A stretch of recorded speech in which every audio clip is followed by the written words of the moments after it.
Last episode we uncovered the next Seamus Coleman, but a rollercoaster of performances saw us drop out of the Champions League spots to mid-table before climbing back into the top half. And today, with the January transfer window soon to be open, things are about to get very interesting at Everton Football Club. But as ever, if you're enjoying the series so far, please feel free to like and subscribe, and let's get into today's episode. Now, it all seemed to start so well. This man Brian Williams got the promotion up to the senior squad, and at 17 years of age, and having made 3 Premier League appearances, he already looks like someone who could be a potential world-class superstar on the right hand side of my defence. But it was up the other end of the field where things started to really unravel. Dominic Calvert-Lewin not really finding his shooting boots, really struggling to get on the score sheet last episode, and his Portuguese competitor Beto likewise wasn't even able to get 1 goal the entire episode. And added to that, when you've got your 31-year-old centre-back in James Tarkowski, your 3rd highest goal scorer with just 3 goals to his name, you know you do have a potential problem up front. However, with me making the commitment at the very start of this career mode that I was going to do everything I could to try and revive the career of Dele Alli, I'm kind of reluctant to make any drastic changes to my formation so far this season. So instead, what I think I'm going to do is I'm going to try and move both of my wide players into more advanced positions on either side of midfield. I'm going to change their roles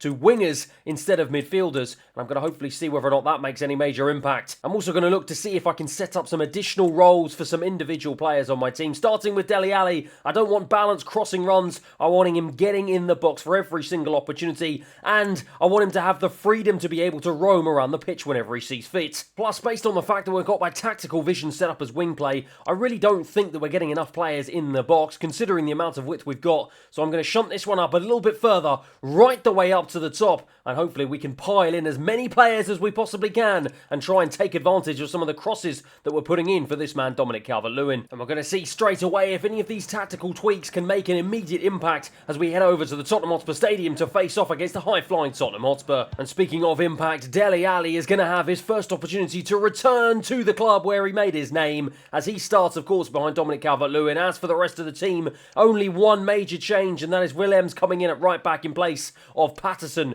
who drops to the bench. Apart from that, it's pretty much my strongest starting 11, as we hope to get back to winning ways and get the 3 points. So here we go then, a very big day and a very big occasion for that man Dele Alli. He will be hoping against his former club to try and put in a monumental performance and try and see if he can get the goals today that is going to hopefully give us the 3 points, as Onana puts us in a good position for Dan Juma to drive down this left-hand side. Can we try and pile the bodies in the box? It's across to Dele Alli at the back post. He just couldn't get his head on it. Williams will get another opportunity to throw it in. This time it's Vicario who throws himself at the ball, and he saves it well early doors. Maddison for Spurs. Into Benton Core, across to Kulusevski, who's playing on that right-hand side. He manages just to knock it past my left-back. Now it's into Iglesias, though, who's got Tarkowski for company, but Iglesias manages to get round him, and Maddison strikes, and Maddison puts Spurs into an early 1-0 lead. Well, he goes over and he celebrates in front of the Spurs fans, who have got absolutely wild there in the corner. Beautiful build-up play from Spurs. They just tore my defence to pieces, and Maddison unmarked. When you give him that much time and space, he will make you pay, and Spurs lead here 1-0. Well, a bit of a disappointing start here in the opening 12 minutes. Not what I had on the agenda. We've got to try and see if we can keep our heads up and make sure we respond positively, as Dan Juma now has the opportunity to try and thread a wonderful ball through into Dominic Calvert-Lewin. He won't have the beating of pace of Van der Ven. Instead, he struck from distance, and Vicario was equal to it. Mikalenko into that man Dele Alli, eagerly looking to see if he can spark some life and creativity into this team. But Chris Smalling, now returning back to the Premier League for Spurs, wins the ball back well. Now Benton Core releases it into Kulusevski. They play advantage as Spurs retain possession here. Benton Core looking for his options, instead finds Carvajal, the former Real Madrid man, on the right-hand side. He plays a lovely ball through to Maddison, who plays it across. Williams there, though, is in the right place at the right time to clear the ball away. Benton Core into Devise. Davies now into the box, straight at Pickford. It's cleared away by Tarkowski. Heung-min Son into Basuma. Maddison, of course, the danger man, has it. That's a lovely ball into Iglesias, who strikes, and he just puts it wide. It's going to be a throw here that Ben Davies is going to take short to Maddison in the opening half an hour here at the Tottenham Hotspur Stadium. It has been all the home team as they go and double their advantage here. Iglesias, just on the edge of the 6-yard box, gave Pickford absolutely no chance, and Spurs are giving my defence no chance here. They're tearing us to shreds. Well, again, it was another piece of great build-up play from Spurs. Lovely little flick from Basuma, and he just got in between my 2 centre-backs. It was a lovely left-footed finish past Pickford, who had no chance from that distance. Spurs lead 2-0. Mykolenko on the left-hand side, unmarked, goes in field looking for Dominic Calvert-Lewin, who's come short to try and see if he can get himself involved in this game, as he's been pretty quiet so far, but that is why you do not want him dropping into midfield, as he gives the ball away in a really dangerous area. Fortunately enough,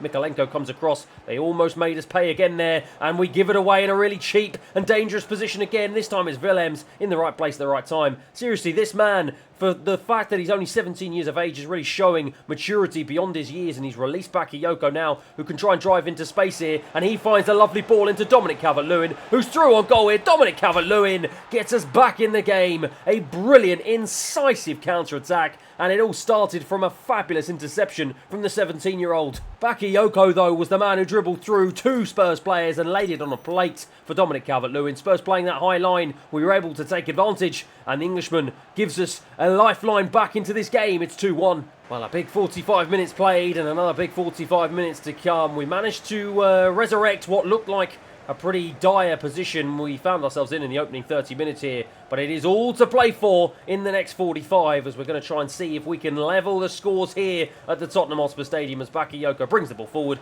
and then gets challenged easily by Basuma. Bakayoko just dances his way round Ben Davies down the left-hand side, and he's got the pace to get away from the Welshman, and now he drives into the box looking for the cutback here into James Garner, who switches it onto his left and strikes. What a strike it was, and what a save from Vicario. We keep it alive with Dominic Calvert-Lewin, who frustratingly for us was offside. Heung-min Son, who's been relatively quiet, uncharacteristically quiet for Spurs here today, but they haven't needed him so far. They've scored 2 goals without him, but I'm sure he will be looking to try and get himself on the score sheet before this day is done, as Kulusevski plays a lovely ball into Bentancur. Lovely challenge though for Tarkowski, and Iglesias with an absolutely huge challenge. Somehow though, Tarkowski manages to bring that one out of defence, and now Dele Alli can play a lovely ball into Onana, and now Dominic Calvert-Lewin is through here. Dominic Calvert-Lewin all on his own into the box, slows it down, and in the end picks his spot, and he levels the scores here at the Tottenham Hotspur Stadium. It's his second, it's our second, it's 2-2. Well, it all started with a lovely piece of defending at the back from Tarkowski. Dele Alli found himself in space. He laid a lovely ball into Onana, who played a beautiful one-touch pass into Dominic Calvert-Lewin, and again that high line from Spurs costing them once again. Dominic Calvert-Lewin took advantage. It's 2-2. Well, this game is absolutely anyone's to win. 2-2, 20 minutes remaining on the clock, and either team look like they're going to score every single time they go forward here, and now it's Spurs' turn to try and strike at my goal, but this time Onana is in the right place at the right time and just about gets the ball clear. Basuma being chased down by Dele Alli, who of course will be eager to try and put in a good performance against his former employers. Basuma though has it, and again with a nice little flick pass. That is beautiful from Spurs. Maddison though straight at Jordan Pickford, and it's cleared away, not very far though. Willems making an uncharacteristic mistake there, and unfortunately though Dele Alli came across. He was pressuring and defending well, but Spurs keep the attack alive. Davies has it on the left hand side. Is he going to look for a man in the box? Finds Heung-min Son, who on the edge gives it to Bentancur. Is he going to line up a shot? Kulusevski has it. Tarkowski of course comes across, and he puts in another block. Brilliant defending. That man has been an absolute rock for us at the back so far this season. But look at this from Danjuma. Where on earth are the Spurs players? That high line again is causing them absolute problem after problem. Into Dominic Calvert-Lewin. Van der Ven is there just in the nick of time. Well, we've got a corner here that Dwight McNeil on as a substitute is about to take. Only about 5 minutes remaining on the clock. Can we try and see if we can get a winner? It's headed over though by Decore. Better now. Another substitute on the field. Wins the ball back high and gives it to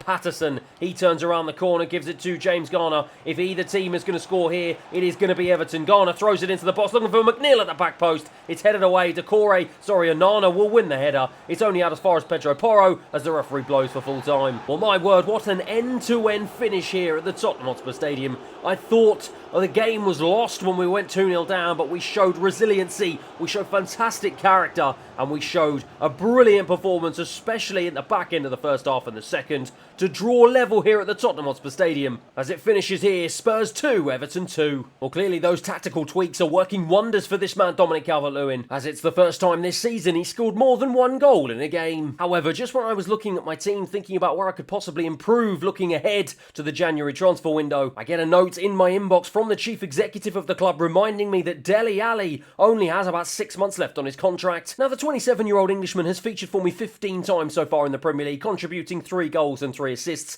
It's not exactly a groundbreaking performance, but considering I did make the pledge at the beginning of this career mode that I was going to do everything I could to try and revive the career of this man Dele Alli, I have made the executive decision that it does seem fitting that I will decide to offer the Englishman another contract extension at the club. Now, in terms of his extension, I'm not sure he warrants anything over 2 years, so I actually only think I'm going to offer him a 1-year extension for now. However, for him, he's looking for 3 years to take him up to 30 years of age. Now, I've got to be honest, as I just said, I'm not quite sure that he is really worth, based on his performances, adding another 3 years to his contract. However, he clearly thinks that he's not going to be able to get another contract elsewhere, so clearly he wants some extra dough here at Everton Football Club. However, with me thinking long term and thinking potentially I might be able to get some sort of transfer fee for him if he doesn't exactly pan out this season, I am willing to extend his contract for 3 years, keep him at Everton Football Club for the foreseeable future, and hopefully continue the career revival of the former wonderkid Dele Alli. However, as we continue to progress through the Christmas period, we unfortunately find ourselves on the wrong end of an absolute hiding at home against Manchester City as they beat us 4-2. We do, however, manage to get back to winning ways, with Dele Alli thanking my confidence in him by getting a late goal in the 88th minute to secure a much needed 3 points as we beat Wolves away from home 2-1. However, with our inconsistent form continuing, we've slumped all the way down now to bang in the mid-table, 10th place in the Premier League after 20 games played with just 30 points to our name. And judging by the fact that we only now have 2 players in the starting 11 who have hit the 80 rated mark, it's not exactly a surprise to understand where we find ourselves at this point in the season. However, with the January transfer window now officially open, I was hoping to see what I could do to try and make some improvements to this team. However, with only £9 million left in the transfer budget, I really have no idea what I'm actually going to be able to do. And to add even more misery onto my woes, Leeds United have decided to recall their on-loan winger Jack Harrison due to a supposed lack of game time. However, as you can see from my shortlist, this has left me in a real pickle because all of the players that I've got, yes, they are attacking players, and yes, they could potentially fill in both up front and also on the left and right hand side of my midfield. Every single player is pretty much well and truly well above my transfer budget, and I have absolutely no idea what I'm going to be able to do, and I certainly don't think I'm going to be able to bring any of them in on a more permanent basis this January. So instead, I think I'm going to have to try and be a little bit creative and try and see if I can do something a little bit different to what I normally do on these career modes. Now, my first thought was to try and see if I could do something with Emile Smith-Rowe. He finds himself out of the picture so far this season with Arsenal, and I was hoping that I might be able to use that to my advantage to try and see if I could approach him on loan. However, Arsenal are not interested whatsoever, which completely rules him out this January. However, fortunately enough for me, there is another young man in the Premier League who seemingly has failed to make the grade at his parent club so far since his arrival, and he is someone who actually is interested in joining Everton Football Club this January on loan. That is right, the Ukrainian Mudryk will join from Chelsea on a short-term loan deal to try and fill in a gap on the left-hand side of my midfield this season in what can only be described as a fairly decent coup for Everton Football Club. Now, granted, he hasn't exactly set the world alight for Chelsea in real life in the Premier League. However, on this career mode, with him having incredibly high pace, high attacking work rate and some pretty decent 4-star skill moves and weak foot, plus fairly decent attributes right across the board and offering us technical, flair and quick step ability, he won't make my starting 11 ahead of Danjuma on the left-hand side, but he is someone who offers us another option on the bench should I want to turn to someone in the last half an hour of a game. And that is exactly what I'm going to try and see if he can do for me as we head over to Old Trafford in our very next game as we face off against Manchester United in the 3rd round of the FA Cup. There are only 2 major changes to my usual starting 11 ahead of the game today, and one of them being Willems coming in at right back ahead of Patterson, who drops to the bench, and the other teenager in Hato comes in on the left-hand side of defence as he replaces Mikolenko, who also drops to the bench. But all eyes will be on this man Mudryk to see what he can do as he hopes to come onto the field, perhaps in the latter end of the second half, to try and see if he can make an immediate impact in an Everton shirt. But here we go then, this is a big game, and to be honest, this is our one and only opportunity this season to try and win silverware. It's very unlikely, and I'm sure Everton will not be one of the favourites for this competition. However, could this well be the first opportunity for Everton to win a major piece of silverware since 1995? Branthwaite has a lovely ball all the way over to Willems, who is completely unmarked on that right-hand side, and he will now try and bring the ball forward. It's a lovely pass into Garner, and a lovely little one-touch into Bakayoko, who's just straight offside. Luke Shaw for Manchester United to try and bring this one out of defence. He's been chased down there by Dominic Calvert-Lewin, but he's done a good job of knocking it into the path of Rashford, and he gets it back from him. Goes inside, but Branthwaite reads that well, and then goes and gives it away really cheaply. It's a really poor ball, though, and again, it's really poor defending, and Manchester United almost take advantage advantage, but it's a really poor shot. And that is pretty much the story of the opening 15 minutes here at Old Trafford. Danjuma on the left-hand side of midfield plays a short pass into Dominic Calvert-Lewin, and he's going to surely now try and look for a ball over the top into Bakayoko down this right-hand side. Lovely take, though, from the Belgium, and he tries to drive onto his left foot here, and he continues his run unopposed here. No one putting in a challenge, and he strikes, and he just puts it wide. Luke Shaw for United, again down this left-hand flank, combining with Rashford once again, but this time it's Garner who comes across really well to win the ball back, and now he releases Bakayoko. Manchester United completely open now in the absence of Shaw down that left-hand side. It's blocked off, though, by Bruno Fernandes. Everton have a corner, and Danjuma will be the man to take it. He's going to try and float this one into the penalty spot, looking for the head of Branthwaite. He does manage to get to the head of Branthwaite. This time it's Onana, though, who heads it down, and it's cleared away off the line by Luke Shaw. And it's been a really positive start so far for Everton. We've had a decent opportunity, but unfortunately we couldn't quite take advantage, as it's Manchester United now will be the team to look to take advantage of our slack defending, as Rashford strikes it straight at Pickford. And now it goes off for Manchester United's first corner of the game.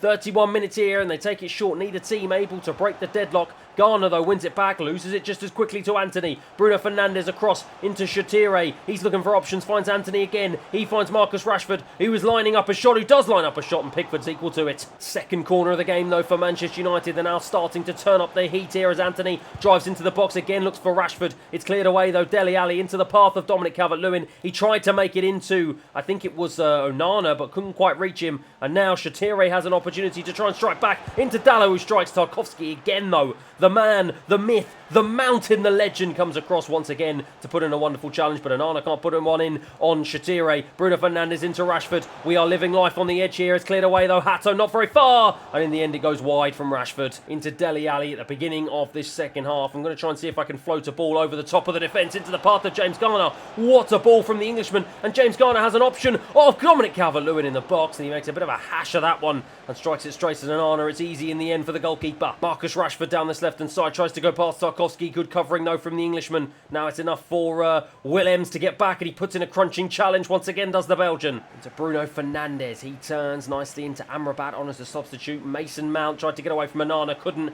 and Onana now can try and release Dominic Calvert-Lewin. He doesn't really have any options, so he's got to try and see if he can hold the ball up, and that is a great ball into Dele Alli, who just can't get there ahead of the defender. Manchester United have the free kick. They float this one into the edge of the box. It's headed away by Branthwaite as far as Bakayoko. Nice little volley into the path of Danjuma, and Danjuma can release a lovely ball into the path of Dele Alli, and Dele Alli now will stretch his legs. Has he got the pace to get away from the defenders? Dele Alli with his left. What a save! Oh my word, he should have scored. Well, chances don't really get much bigger than that for Dele Alli. It was handed to him on a plate. All he had to do was keep his composure and try and just put it into the bottom right or left-hand corner. He got it all wrong, and Onana was there to make the save, and that is a huge opportunity wasted for Everton Football Club. But the time has come, though, with just over 20 minutes remaining on the clock. Danjuma goes off. Mudryk comes on to make his Everton debut, and hopefully to try and see if he can spark some life into what has been, so far, a very lacklustre Everton attack. Martial into Dallo. Dallo back down the line into Martial. Another Manchester United substitute here as he tries to see if he can come across, but it's well defended in the end from Branthwaite into Onana. Beto, he's got Mudryk up ahead of him. Can he find Mudryk? Ah, he's just straight offside. Bruno Fernandes out wide to Dallo on the left-hand side. Hato came across to try and challenge him. Didn't do a good enough job. Bruno Fernandes now into Marcus Rashford. Lovely pass into Amrabat. Oh my word. Absolutely blazes his chance over the bar. And Ten Hag looks on, he can't believe it. Well, just 5 minutes remaining on the clock here for one of these two teams to try and see if they can find an opener. I'm sure neither of them will be wanting to play a replay. Neither team want an extra game, as they're both looking to try and see if they can up their form in the Premier League. But Rashford is going to try and see if he can put an end to that one. But it's again a block from Tarkowski, but with just about a minute past stoppage time on the board here, Manchester United have a corner. They float it in, it's headed away by Garner, and it's out to Bakayoko, and now the Belgian can try and see if he can stretch his legs down this left-hand side. I'm looking for the overlapping run of Mudryk. Can I find him? No, I can't. It was well intercepted by Dallo in the end. A poor ball from Bakayoko. He really should have done better in that position, because if he had done, Mudryk was away and potentially could have been in a real goal-scoring chance there. A Schick tries to strike, and he does get the strike right, but Pickford was equal to it. And just as I say that, though, the referee blows for full time. Well, an end-to-end game here at Old Trafford, but neither team had their shooting boots on. To be honest, every single time we got into the final third, it was just a game of really poor quality from both teams, and it's easy to see why neither team are performing particularly well in the Premier League this season. Full time here at Old Trafford, it finishes Manchester United 0, Everton 0. And unfortunately for him, he didn't really have too much opportunity to try and impress on his Everton debut, but he did make quite a few decent runs, and we weren't able to pick him out. Hopefully though, as the season progresses, we'll learn how the Ukrainian wants to play, and we'll try and see if we can use that electric pace of his to try and unlock defences. As for the team though, a goalless stalemate against Manchester United now means that we will be forced to face off against them in another third round replay. Before we do that though, we get ourselves back to winning ways, courtesy of a late goal from Bakayoko in the 83rd minute to give us a much needed 3 points in the Premier League as we beat Aston Villa 2-1. And clearly the pendulum of momentum has well and truly swung our way, as in the very next game, our replay against Manchester United, we beat them at Goodison Park 2-0 to secure our path to the next round of the FA Cup. And with Bristol Rovers being our very next adversary in that very next round of the FA Cup, we managed to knock 2 goals past them as we beat them 2-0 away from home, and we sail through once again, this time to the 5th round. And those 3 back-to-back wins lead us very nicely on to our last game of this episode as we head over to London, more specifically to Craven Cottage, to face off against a Fulham team that are struggling so far this season in the Premier League, as they hope to arrest that bad form in front of their home fans and try and see if they can make a major scalp here against Everton Football Club and claim 3 points. And as for us, as fatigue creeps into the camp after a pretty hectic Christmas period, I have had to make several changes to my usual starting 11. Pickford, of course, does keep his place. Patterson, though, is partnered by Godfrey, Keane and Hatto at the back. Gomez comes in place of Onana, who drops to the bench. He partners Garner in midfield. Decore comes in for Dele Alli. McNeil starts on the right. Mudryk will make his starting debut here in the Premier League for Everton as he plays on the left-hand side, and Beto gets an unlikely start up front in place of Dominic Calvert-Lewin on the bench. Here we go then, an opportunity from some of my fringe players to impress. They haven't really had too many opportunities to do so, bearing in mind that we are not playing European football so far this season, but this is a wonderful opportunity in the Premier League for some of my players to try and step up. And the question is, can they do the business here today? As Beto looks to do the business immediately. He's clean through here, and he does do the business. Oh my word, what a sensational start here at Craven Cottage. Beto clean through on goal, and he made absolutely no mistake. What a fabulous finish into the top left-hand corner. The keeper had no chance already. It's 1-0. Well, that is a lightning start if I've ever seen one. Just 5 minutes in to this game, we get our first goal of the game. And is that a sign of things to come here at Craven Cottage? Into Hatto. Out to Mudryk. Took that beautifully. Oh, that is lovely stuff from the Ukrainian. Unfortunately, he goes and gives the ball away. Did the hard work and then the simple things he got wrong. But now Fulham have the opportunity to try and see if they can hit us on the counter-attack. But Patterson comes across and gives it to McNeil. You can tell there are a lot of these players that haven't really featured so far this season, as they really do have the bit between their teeth here as we try and see if they can get themselves back into the starting 11 for Everton Football Club. Garner, though, one man who has featured heavily for me, leads the charge in midfield. Over to McNeil. McNeil plays it across to Patterson on the right-hand side. He's going to try and see if he can play it into the middle for Beto. He does just that, and the Portuguese man gets his second of the game and gets our second of the game. Inside 20 minutes, he slides on his knees. It's 2-0. Well, once again, it was brilliant build-up play, brilliant one-touch passing in the centre to lay a lovely ball out wide to Patterson, and I thought when he crossed it low into a congested area that Beto wasn't going to be able to get there, but he does manage to sneak in front of the centre-back and the goalkeeper to give us a 2-0 lead. Reed for Fulham. They look absolutely shell-shocked here. They're not quite sure what has happened to them in the opening 20 minutes, but they're going to try and see if they can strike back here. And it's Truffert on the left-hand side, floated into the box. Lovely play, and Andreas Pereira, what a first-time volley, gets Fulham right back into this game. Well, my word, this is end-to-end action here. It is hotting up at Craven Cottage inside the first 30 minutes.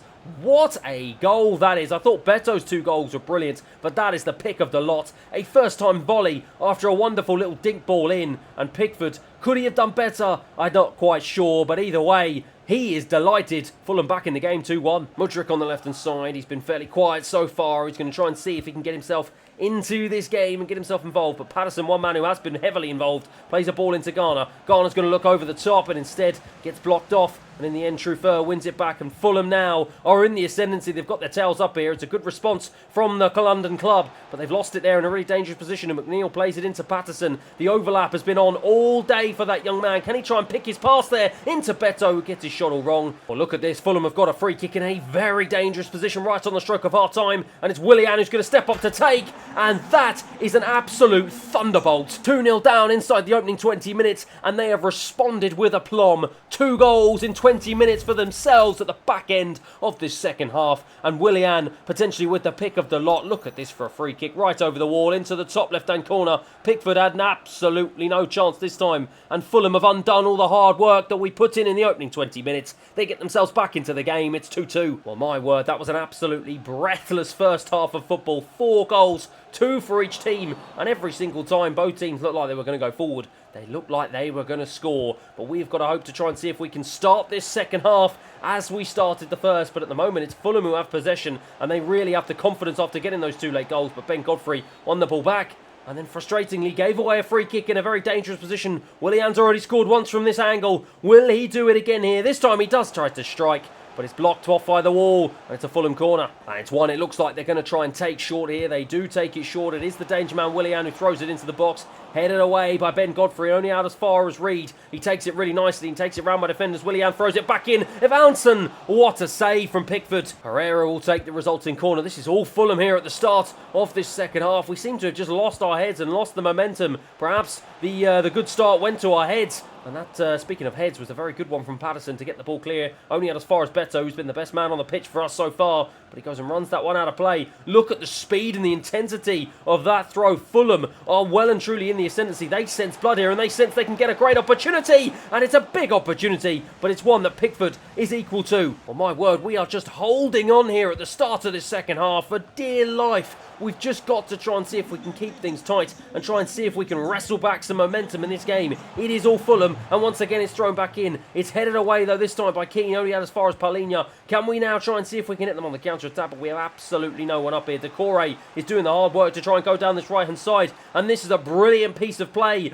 by Decore all the way down. Doesn't have any options, so again cuts inside though, shifts it onto his left, looks for James Garner. He lines up a strike from distance, and he forces a good stop out of the Fulham goalkeeper. Andre Gomez. Hato out to Mudryk again. He's been pretty quiet, but that is absolutely lovely. That is what I brought him in for. Can he get hold of the ball? Yes, he can. Shifts it onto his right. Strikes. Oh, my word. That is absolutely brilliant from Mudryk. And what a way to mark your first goal in an Everton shirt. It's absolutely outstanding. Well, it was just the turn away from the defender, the pace to drive to the edge of the box to cut it on his right. And look at this from a finish through the legs of the defender into the right-hand corner. I'm absolutely delighted. We're back in the lead. It's 3-2. Well, this is just end-to-end stuff here. Arguably, game of the season so far as Garner wins it back high and he plays it into Beto. What a response this has been. Beto into the box. Beto strikes. It's blocked. Corner. Well, I think I need a moment here to try and catch my breath. This game is absolutely electric. The crowd are going wild. It's thrown into the box. Gomez couldn't quite get his head on it, but the goal scorer Mudryk will, and he nods it down into the path of McNeil, who tries to cut it back, but gets another corner for his troubles. And it's one that he will be the man to take, and he will try and throw it back in, looking for the head of Godfrey. Headed away, though, once again by Castagna. Will Gomez get there before him? No, he won't. Good defending, and it's hacked away. Evan Nilsson into Alex Iwobi for Fulham. He's trying to go past the last man of Godfrey. Doesn't do a good enough job of doing so, though. He's held up, but Pereira will play it into Lukic.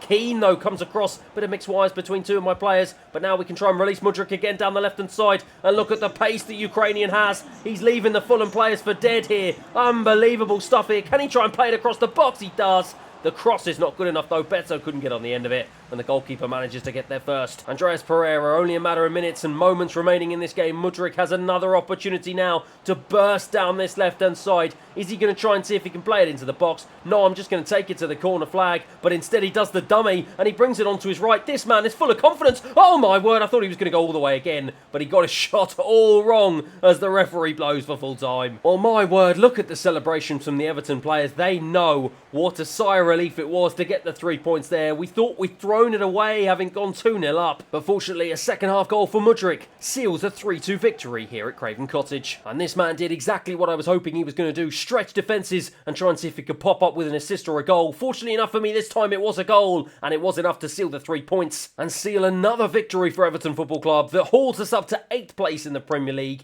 Now we are just 3 points behind Chelsea in the final Champions League spot in a very congested Premier League table. It is all to play for as we head into the final furlong in the second half of the season. But as for today, that is it for the end of today's episode. I hope you have enjoyed it, and hopefully I'll see you again next time. Thanks for watching.